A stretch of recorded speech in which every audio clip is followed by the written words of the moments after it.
Ce jeudi 7 avril, au Collège des Bernardins, une expérience numérique unique dans son genre, Notre-Dame de Paris, l'exposition augmentée, ouvre ses portes. Ici, la visite se fait avec l'Histopad, une tablette numérique dans laquelle l'histoire de la cathédrale devient vivante. Avec cet appareil, les visiteurs peuvent scanner les portes du temps pour embarquer dans un voyage dans l'espace et dans le temps. La visite est gratuite et accessible à tous les publics. On va pouvoir choisir sa langue. Ici, je vais choisir le français. Et là, on va avoir une sorte de petit tutoriel qui explique comment scanner les portes du temps. Si on se rapproche de la porte du temps, la tablette va reconnaître le motif qui est dessus et on va voyager dans le temps. Et ici, on va se retrouver en l'occurrence en 2019 et avoir accès à une vue inédite. C'est une vue d'oiseau, on va dire, de l'incendie de Notre-Dame le 15 avril 2019. Chacun va visiter l'expo en tenant son Histopad. Et c'est une réponse accessible à tous. Tout le monde y arrive, il suffit de cliquer sur l'écran pour obtenir les réponses, donc c'est très facile d'accès.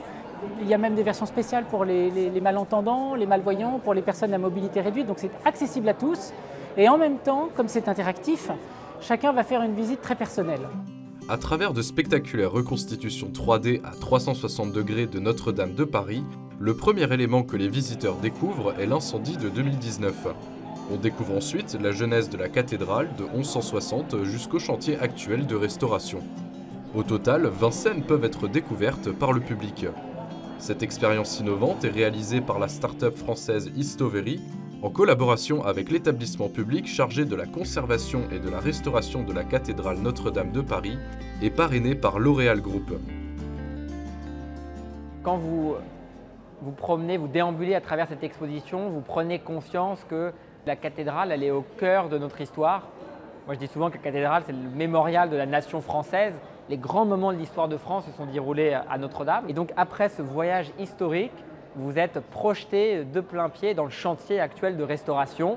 Et donc, on inscrit les bâtisseurs d'aujourd'hui, ils inscrivent leurs pas dans ceux des bâtisseurs d'hier. Il y a une forme de continuité.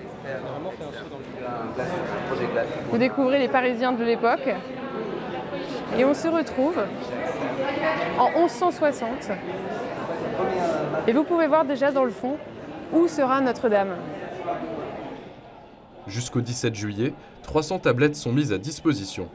La collaboration avec le Collège des Bernardins qui accueille cette exposition met en lumière la filiation historique, intellectuelle et spirituelle entre cet établissement et Notre-Dame de Paris. La vocation du Collège des Bernardins, c'est d'aller questionner l'histoire, de s'enraciner dans une histoire, dans une sagesse, pour avoir les éléments pour comprendre la société actuelle et pour préparer l'avenir.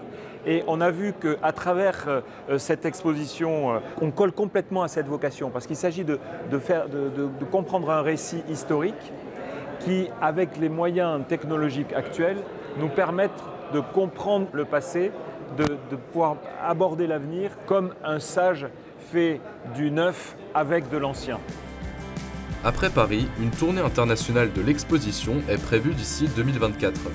12 villes sur 4 continents accueilleront ces tablettes, comme les États-Unis, le Mexique ou encore la Chine. Elle va à la rencontre des visiteurs du monde entier pour répondre à l'émotion internationale suscitée par l'incendie du 15 avril 2019.